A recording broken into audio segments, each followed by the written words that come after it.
What if I told you that a vegetarian meal exists which is delicious, satisfying, comforting, medicinal, and packed with nutrients and complete protein? It's affordable, fully customizable, easy to make in one pot, and it freezes well, so you can make it in bulk and have meals prepped for weeks to come. People could literally live on this stuff. So keep listening to discover 5 reasons why you should be eating Kitchari right now. What is up, my witches? Welcome to the Queer Soul Alchemy podcast, where we help queer folks connect with supportive community, embrace their authentic selves, and explore spirituality, yoga, and astrology. I'm your host, Lee Davey. What is up, my witches? Welcome back to the Queer Soul Alchemy podcast. I'm your host and favorite queer NB priestess, Lee Davey, your humble soul shepherd, your inner alchemy doula, your dad on vacation. If your dad was like one of those evangelists that sets up on a busy street corner, but instead of yelling homophobic Bible verses into the megaphone, your dad was a gay witch that was chanting peace mantras into the megaphone in the name of our holy Lord and Savior, Lady Gaga. And in this episode, we are going to talk about the origins of Kitchari and its medicinal uses in yoga and Ayurvedic medicine for thousands of years in India and beyond, the health benefits of Kitchari, such as containing all the essential amino acids, which makes it a complete protein, and how you can easily make Kitchari at home, fully customize it for you and your loved ones, and even go on a Kitchari cleanse as we head into fall to give yourself a boost of immunity. But first, new episodes of this podcast drop every Thursday on Spotify, Apple Podcasts, and YouTube, and wherever you're listening from. Please help me stay sane and feel like I'm not just screaming into the vast and lawless black hole of the internet by leaving me a like and sound off in the comments. Even if it's just an emoji, you guys, it really helps more people find the channel and boost us in the algorithm. And I know that some of y'all out there listen regularly, but you aren't actually following me on whatever platform you're listening on. So please make sure you follow and leave a 5-star review. And again, that really helps folks find the show. So thank you so much. I really appreciate it. You can download your free self-care resource guide, which I've specifically curated for you to support your journey with spirituality by signing up for my email newsletter on my website at yourloved.one/pod. And over the next several weeks, you guys, I'm going to be sending out a lot of great bonus content over there for fall. I absolutely love fall. So I do a fall series on my email newsletter every year. So definitely don't miss out on that. Go to my website and sign up to join us. And what do you guys want to hear about next? You can email me anytime at paisleyparvatidavy@gmail.com. Tell me your stories and I'll share it with your consent, because sharing our stories makes us stronger together. All right, you guys, so the star of this episode is Kitchari, a well-known staple dish in the folk medicine system of Ayurveda, which is a sister science to yoga that deals with diet and lifestyle, healing disease, and it originates from the same ancient texts as yoga, which are known as the Vedas.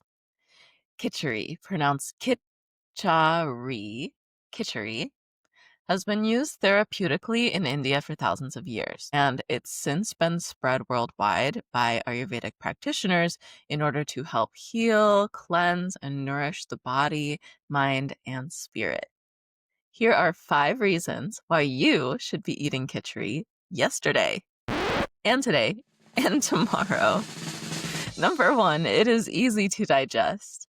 Kitchari has been used for centuries in Ayurvedic practice and medicine as a tool for nourishing both the body and the mind, and to also give the digestive tract a break. So the idea is Kitchari is specifically designed to be easily digestible. This means that when we're eating Kitchari, we're still getting some good nourishment and energy, but because that food is already prepared to be easily accessed and digested by the body doesn't have to use as much energy on digestion.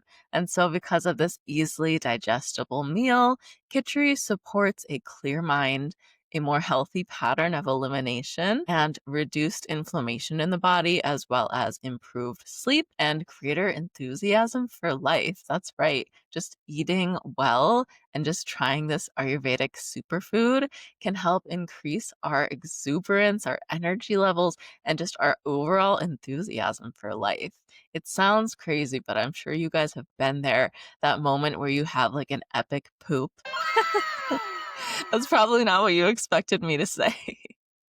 But Kitchari supports healthy elimination because it's got all that good fiber in there. It's got beans, and it's just kind of sweeping out your whole digestive system. So in Ayurveda, we call it the perfect poop. You're trying to get your digestion to an optimal place where you have that euphoria is another term that is sometimes heard in the Ayurveda realm. That moment when you take a really good poo and you just feel so energized and so good afterwards. I have two little kitties. My boy cat, Surya, will specifically wait for me to clean out his litter box in the morning so that he can go take a poo in his nice clean litter box and then proceed to have major zoomies.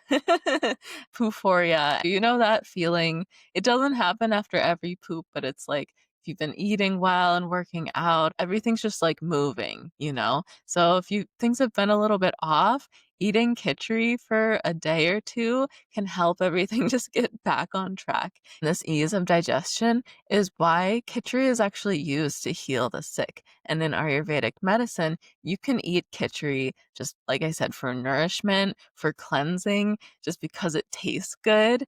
Or if somebody is really sick, then there can be a watered down or a lighter version of Kitchari, which basically we just add more water and give that to the sick person. So it makes like a very, very thin soup and it's very easy to digest. And so that can help that person that's sick still get a little bit of nourishment in them, but without taxing the body's digestive system so that all of the energy of that person's body can go toward healing their sickness instead of toward digestion.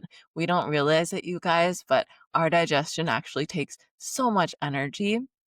And so Ayurveda really focuses on just improving digestion, making that practice and process of digestion optimal so that our body doesn't have to use so much energy. If you ever experience eating lunch and then having like a post-lunch slump, like around 1, 2, 3 p.m., just feeling really tired, really sleepy after eating lunch, it's a sign that your digestion is sluggish and slow. It's a sign that maybe the liver is a little bit taxed.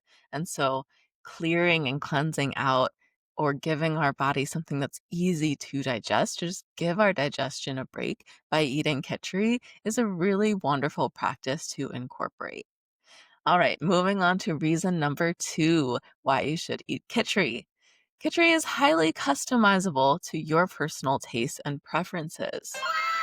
In Ayurveda, we use the seasons and the time of the year, the time of the person's life, and the person's specific health conditions and needs and constitutions, and we tailor the Kitchari to that client or that practitioner's specific needs. So you can also do this for yourself when you make your own Kitchari at home. Kitchari is highly customizable to your personal needs, your personal preferences. There are some basic components that you get to then work with your own parameters.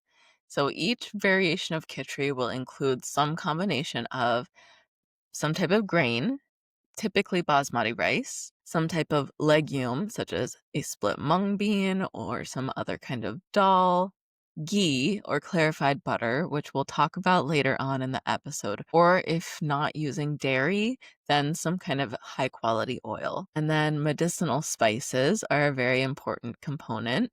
And the fifth component is seasonal vegetables, which are not required, but they're often used. So before you go saying, oh, I can't have this because I can't do the dairy, I can't do lactose, or I can't do beans, I can't do legumes, wait, hear me out, listen through the episode, because at the end of the episode, I'm going to give you guys my personal recipe for Kitchari, and it's using an ingredient called kombu, which is a type of seaweed, and it's actually been shown to help break down the beans and legumes and help make them easier to digest, more bioavailable. And then the specific way that we cook the beans in the Kitchari, both the length of time that we take to cook the beans combined with soaking the beans, and then all of the different spices and the actual cooking method that we're using to cook the beans, it all together with the kombu makes the beans much more easy to digest. Again, this dish is specifically designed to be easy to digest, and that is proven over thousands of years of Ayurvedic medicine. So just give it a shot. Also, hear me out on the ghee because we're going to talk about it in a few points, okay? So within those 5 main components, the grains, the legumes, the ghee or oil, the spices, and the vegetables, you have full reign. There are more traditional things that are typically used for Kitchari, and the recipe that I'll be sharing with you is a more traditional form of Kitchari, but you really have full reign to use any type of grain that you like, any type of legume that you prefer, and then any type of oil that you prefer, or any type of ghee, or you can make your own ghee. The spices also, there are typical spices that are used, but you can vary the spices greatly just depending on what you need and the season. And if you work with an Ayurvedic practitioner like myself, they would make a recipe even more specific to you and your needs to address any imbalances that you may have. And then seasonal eating is a very big focus in Ayurveda. So the veggies that would be used are really just whatever vegetables are in season. So we're in fall right now. So I've been using a lot of squashes, acorn squash, butternut squash. I've been doing sweet potatoes, any kind of root vegetables. It can vary throughout the year, but as long as it's in season and preferably purchased locally, you can't go wrong with just whatever vegetables you want to put in. So obviously that gives you tons of room for variation too. So that's why we can really continue to eat Kitchari for a long period of time because we're able to switch it up and mix it up. And if you do want to ever do a Kitchari fast, you could make a couple different types of Kitchari just to give yourself like that flavor variety, And every single time you make it, it likely will come out just a little bit different. It just keeps things interesting. It just keeps things fresh and fun for your palate and for your own experience making it. So making this dish can also be a spiritual practice, a spiritual experience. All right, moving on to reason number 3 why you should eat Kitchari. It is healthy AF. Kitchari is said to have all 6 tastes. So Ayurveda recognizes 6 tastes that we need to have a good mix, a good balance of. Like I was just talking about, diversity and variety is what helps us feel satisfied and reduce cravings. So if we have all 6 tastes in one meal, that one meal will taste and feel very satisfying, very comforting to us. And Kitchari is one of those meals that has all of the 6 tastes. The sweetness comes from the grain, and then it's ideal to use some kind of sweet vegetable, like a squash is naturally very sweet. Sweet potatoes, for example, right? And then you have your sour, which would be like some kind of lime juice. And then salty, of course. We would always use some kind of high quality salt, like a mineral salt. Not all salt is created equal, you guys. A good quality salt is going to help your body actually digest and absorb nutrients better. And a good quality salt also will have trace minerals in it so that the salt itself is adding nutrients to your food as well as helping your body absorb the nutrients that are in your food. So good quality salt would be taste number 3. And then the last 3 tastes are bitter, pungent, and astringent. So sweet, sour, salty, bitter, pungent, and astringent are the 6 tastes in Ayurveda. For the bitter, I would recommend a bitter green vegetable like kale or chard, or you could do like broccoli, for example. That's your bitter. And then pungent, the heated spices, doesn't have to be like hot spicy, but more on the like pungent heated side. For example, like mustard seeds or cumin could be considered pungent. Ginger is very pungent. And then astringent is the last taste, and astringent is something like a bean something that's going to be more work for your body to digest. So, our mung beans or whatever kind of legume we're using is going to provide that astringent flavor. So, Kitchari is satisfying and you can eat it just on its own, and it tastes good just on its own because it has all six tastes in it. And the combination of rice and beans also makes Kitchari a perfect protein, meaning it provides the body with all of the essential amino acids that our body needs. So if you're like me and you want to fast, there's benefits of fasting, but I find it very, very difficult to go without eating. Like I will end up feeling like I'm going to pass out and stuff like that. So you might enjoy trying a Kitchari fast if you're like me. Kitchari is great for seasonal cleanses because it allows the digestive system again to rest while still providing nourishment to the body. So another good benefit is if you want to do a cleanse, but you still have to go to work, for example, or you still have to look after kids, whatever it is. You still have duties. So you can't really just like stop your life for a whole week to go on a juice fast or something because like fasting to that level takes a lot out of the person. And Ayurveda actually would only recommend fasting to that level in specific situations. In Ayurveda, for everything we say, it depends.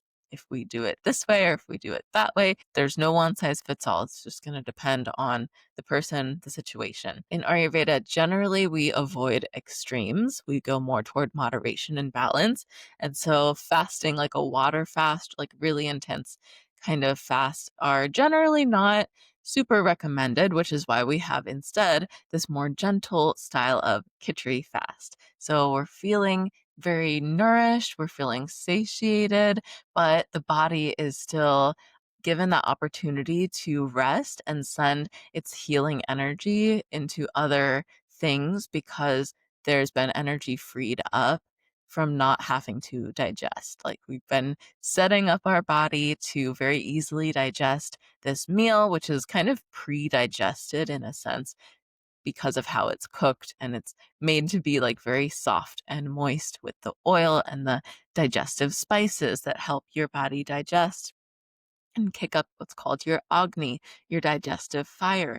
So all of those things together, it's like kind of Kitchari is kind of like this pre-digested meal, just setting your body up for success when it comes to actually extracting and assimilating those nutrients. So then since your body has that extra energy available, it can go toward healing other things in your body that maybe have been put on the back burner, so to speak. So Kitchari is great for seasonal cleanses, and in Ayurveda, it is recommended to do a cleanse about once every season or once every quarter, specifically the transition period between seasons. So, like right now is an opportune time to try a Kitchari cleanse. That's why I'm giving you guys this episode right now. We just left summertime and we're officially into fall time, but we're in the early fall. So we're still in that transitional phase. All the kids are back in school and it's starting to cool down a little bit. People are starting to come back inside, and that means it's cold and flu season again, you guys. And so I cannot recommend enough trying a Kitchari fast for 1 to 3 days right now because this is opportune time in order to give your body a good boost for immunity as we move into cold and flu season. So, a couple different ways to do this. You can eat only Kitchari and nothing but Kitchari for 1 whole day, 2 whole days, or 3 whole days. 3 whole days is obviously going to be like the most cleansing, but I've done just 1 whole day and felt a really nice big effect just after 1 whole day. I wouldn't recommend going longer than 3 whole days without the supervision of working with a Ayurvedic practitioner, you guys, and I am available for one-on-one consultation if you're interested in working with me directly on Ayurveda. But after the 3 day mark, continuing to go can start to become a little bit more intense on the body. And so you want to be working with an Ayurvedic practitioner. So just to do it on your own at home and have it be gentle, I would say 1 to 3 days of eating nothing but Kitchari. It's a great little mini fast. You can even just like do it over a weekend and make sure you're getting your body moving, going to yoga and like breathing and maybe doing a sauna or something like that over the weekend too, or a hike. And that can be like your nice little mini retreat or mini cleanse for yourself over the weekend.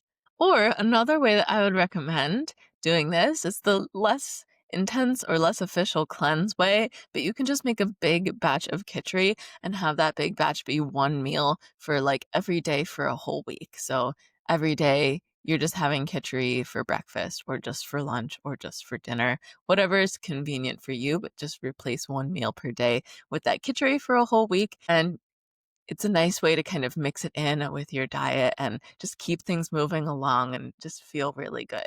All right, reason number 4 why you should eat Kitchari. It contains ghee.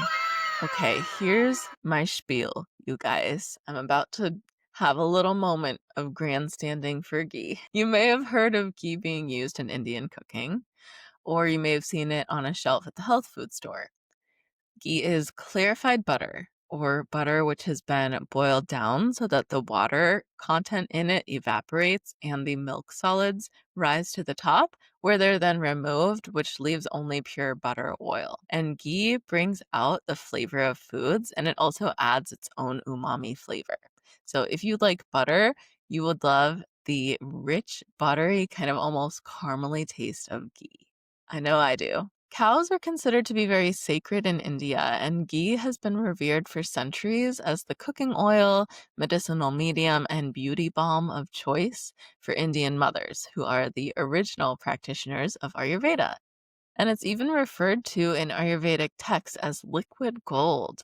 So ghee brings a sense of comfort, especially right now during fall time when vata dosha is increasing and there's a lot of like cold, dry qualities of vata in the air. So ghee feels like a big hug, pacifying all those vata qualities. You might be experiencing like more stiffness, more constipation, bloating, or difficulty sleeping, or again, just weakened immunity, that vulnerability to like having a little bit of cold and flu stuff. Ghee can help prevent all of that and build up our defenses against that.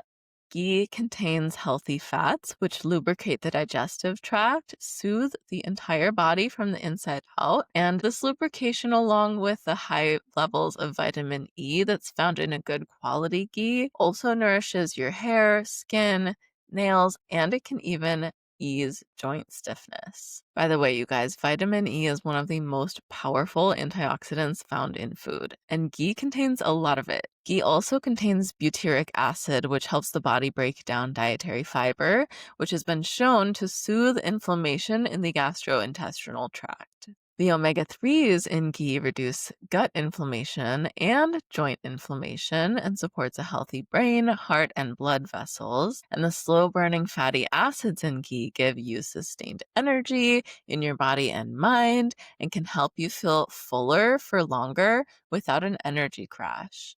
Research shows that fatty acids found in ghee also support overall health by boosting metabolism and immunity.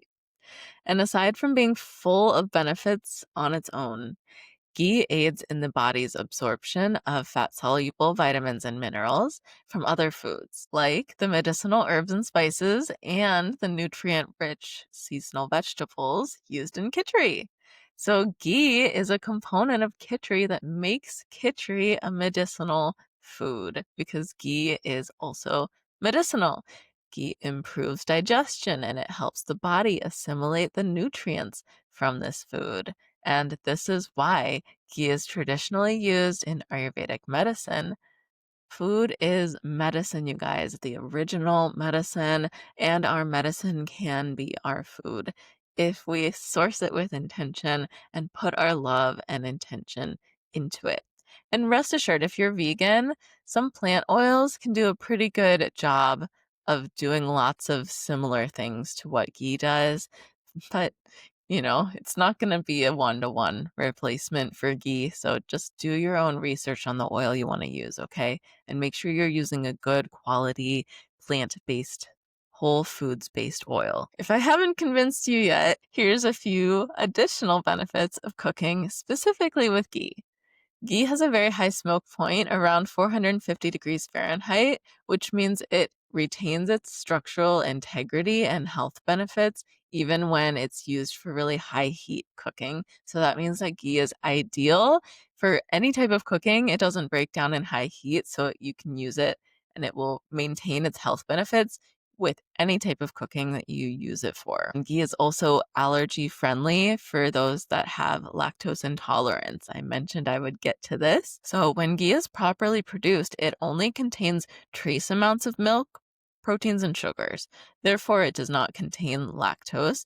Therefore, it's safe even for folks who might have like dairy allergies or be lactose intolerant. Those folks often find that ghee actually does not bother them.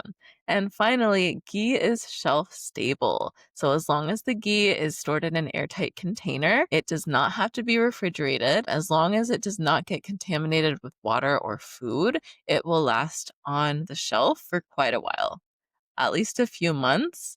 Although I have never had ghee last that long because it tastes so good and you can use it to cook everything. Final note on ghee is that not all ghee is created equal, and it's very important that your ghee, or really any cooking oil, so like I said, if you're using a plant-based oil, definitely do your research on that as well, because any cooking fat that you use, you're going to want to make sure that it's high quality. So for ghee, whatever was present in the milk that was used to make that butter that then went to make the ghee will get concentrated in the process of making the ghee. So if you use the wrong type of milk, the wrong type of ghee will result that has high concentrations of harmful pesticides, hormones, antibiotics in it, right? So alternatively, if the milk is the right type of milk, if it's well-sourced milk, then that would result in a type of ghee that is highly concentrated with beneficial vitamins and minerals. So make sure you're paying attention to sourcing, you guys. Very, very important for the quality of your food. And for more information on how to buy good quality ghee specifically, or even how to make your own ghee at home, there is a separate article on my website, which I will also link for you in the show notes. Reason number 5 that you should be eating Kitchari right now. It's affordable and easy enough to make at home, you guys. If you have a couple basic ingredients in your pantry, rice and beans, you can probably make it right now just with whatever you have on hand. Or if you don't have those things on hand, rice and beans are pretty cheap and affordable to buy. And then you just need some oil or ghee, spices, and some vegetables. And then you just need one pot. It's easy to make in one pot. It all goes in there together. There's a certain order. And it freezes well too. So you can also make it in bulk and have like a big batch and then put it in containers and just pop that in the freezer, and you'll have meals prepped for you and whoever else, your family, for weeks to come. Like I said, I could literally live on this stuff, and you can, like, people have lived on this stuff, like, for the cleanses, but also just because it tastes good. Like, I eat Kitchari very often just simply because I enjoy it. And then it also has the bonus of having all these great health benefits. And also, whatever produce grows in your garden, or just, again, like whatever's in season around your local area or your local farm stand, that produce will do. So very affordable to make, very easy and flexible kind of with the recipe, customizable to your own needs and your own preferences. And my recipe that I'm going to give you guys, it guides you right through it all. So it's on my website. I'll put the link to that in the show notes for you. So to recap the 5 reasons why you should eat Kitchari. 1, it is easy to digest. 2, it's highly customizable. 3, it's healthy AF and it can be used to cleanse and boost your immunity. Number 4, it contains ghee, also known as Ayurveda's liquid gold, for its own health benefits. And number 5, it is affordable and easy to make at home with my recipe, which is linked for y'all in the show notes or the description box below. So reflect on this. How do you guys see yourself creating Kitchari? Have you made it before? If you've come to a retreat or an event with me, you've more than likely tried my Kitchari. And then what variations would you put on it? What ideas do you have? Share it with us in the comments. I love to hear your ideas. And then for those of you that have made Kitchari a couple of times, or even if you haven't made Kitchari yet and you want to try it, this is a really sweet mini practice that you can add in to cooking this recipe that increases the good energy and good vibrations that are put into the food. Simply chant a mantra while you are making your Kitchari, and that mantra will hold a certain vibration and hold a certain energy, high vibes, that is then going into the food that you're making. And the good energy, good vibrations in the kitchen will go into the food that you're making and bless it so that when you eat that food and your loved ones, when they eat that food, they will be receiving this mantra, this high vibrational energy that was present when you were cooking that then went into the food. So a couple different ways you can do this too. I would recommend always starting with a nice clean kitchen. Do your dishes before you start to cook.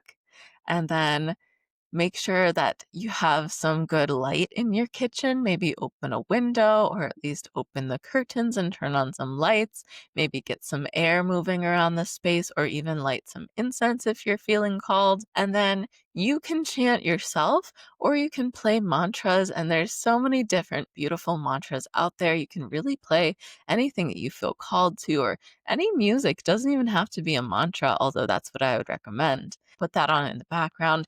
Again, the energy of the words, the lyrics, and the music itself is going to go into the food that you're eating. So we want it to be like high vibrational, beautiful, powerful music. And your words are so powerful, right? So our chanting, our voice, using our throat chakra is so powerful. So you can either play those mantras on a speaker like Bluetooth in the background, and or you can chant your own mantra while you are cooking, and you can just simply chant it to yourself over and over if there's a specific mantra you connect with. Or I will offer the mantra Om Shanti. Very simple. Om Shanti, which just means Om peace. And you can say that Om Shanti, Om Shanti, Om Shanti, or you can make it into like a song, or you can repeat it constantly the whole time that you're cooking, or you can listen to other mantras while you're cooking and then right at the end, just like hold your hands over the pot, like bubble, bubble, toil and trouble, right? But you're putting your blessings in. You can just take a deep breath. Exhale, Om Shanti, Om Shanti, Om Shanti, and just like put that good energy in. Such a beautiful, intentional moment of kitchen witchin', just these small invocations, small incantations, just bringing in good energy and creating your own magic, your own healing and medicine work in your apothecary, which is your kitchen. This is Ayurvedic medicine, you guys. You are an Ayurvedic practitioner just by making this recipe. So please do share with me if you make Kitchari and try out some of these new ideas that I've given you, or if you've made it in the past, or if you've never made it before. Please do share your personal twists. What are your favorite toppings, you guys? I like to always put yogurt and some salt or Bragg's liquid aminos on mine, but you can do cilantro too. I've seen people do raisins. I've seen people do like cashews. You can do so many different toppings. So what are your favorite toppings for Kitchari? Oh, avocado is another really good one. And then send me photos if you make the recipe, and or if you can share photos in the comments, share them in the comment section. I would absolutely love to see y'all's variations on this recipe. And notice if adding in that mantra and positive energy practice when you are cooking, if you infuse your next meal with that positive intentions. It doesn't have to be Kitchari, just whatever you ended up eating. If you just infuse that meal with your positive intentions, just see if you or others who are eating the food can sense the difference energetically, and then just journal about it. We can also practice feeling prana in our food. It sounds very woo-woo and very out there, but it's really not if you think about it. Like, imagine an apple that you just picked freshly off of an apple tree, and like kind of the energy of that. The apple has like an aura, like how people have pranic energy or life force energy. Food and plants and all beings have life force energy that emanate out from them, and we can actually feel that life force energy. So just think about that prana emanating from that apple, and then think about like a really processed microwave frozen pie that was like sitting in a freezer in a grocery store, and before that a warehouse somewhere for like months and months, and then you get it out of the freezer, chuck it in the microwave, blast it for like 5 minutes, and then imagine that maybe it has apples in it, maybe it's like an apple pie, but it's like really processed and it's just been microwaved. Now imagine the pranic energy of that. In my experience, there's actually no pranic energy coming from, like, Ayurveda does not recommend frozen foods, and it also does not recommend microwavable foods. And you can feel the difference. If you try this experiment, just grab something out of your freezer. If you have an apple or some fresh produce, just grab those right now if you can, if it's safe, of course, and just notice, like, can you feel the energy difference between them? Can you literally feel or even see, like, the pranic energy, the aura coming off of the fresh produce? If it's like fresh, right? Or if you have like some old produce, you could compare the new and the old produce and just feel the actual energetic difference. You can feel it. So try it out, you guys, and then journal about it. And also let us know in the comments or email me. You can also email me your Kitchari pictures if you want me to share them, or your Kitchari variations, and I'll share it on the next episode. But yeah, you can feel that pranic energy difference, you guys. Let me know if you try that. I'm super curious to hear your thoughts. To summarize, today we discussed the origins of Kitchari, this Ayurvedic medicine food, and its use for health benefits in yoga and Ayurveda for thousands of years in India and now around the world. And as a bonus, we also talked a bit about the health benefits of eating ghee. We also discussed the many practical benefits of eating Kitchari, such as affordability, customization, meal prepping, and being a complete vegetarian protein. And we discussed how to make your own Kitchari at home to enjoy anytime for your health, or when the seasons shift, for a gentle 1 to 3 day cleanse to boost your immunity. And I do have a pumpkin spice Kitchari recipe that I'll be sending out to you guys, because I love fall and I love Kitchari. So pumpkin spice Kitchari, no brainer. I'll be sending that out to my email list in a few weeks, you guys. So if you want that recipe and to also download your free self-care resource guide, plus, like I said, you'll get access to a lot of exclusive fall content. So to get that all sent your way over the coming months, don't miss out. Make sure you sign up now on my website at youareloved.one/pod. And if you've been loving the content in the Ayurveda related episodes, I do also offer an online Ayurveda fundamentals video course, which is self-paced, and that's available on my website. If you're ready to really dive deep into the subject of Ayurveda, there's a ton of powerful, really life-changing information in that course, including 5 tips that I generally recommend for everyone from Ayurveda. And those are 5 specific things that I personally have tried that have completely revolutionized and improved my digestion. Grab that course, it's on my website, and I'll have that linked as well. So thank you for tuning in, and until next time, let's stay connected and stay witchy. I'll talk to you soon, and blessed be. With all my love, Lee Davy.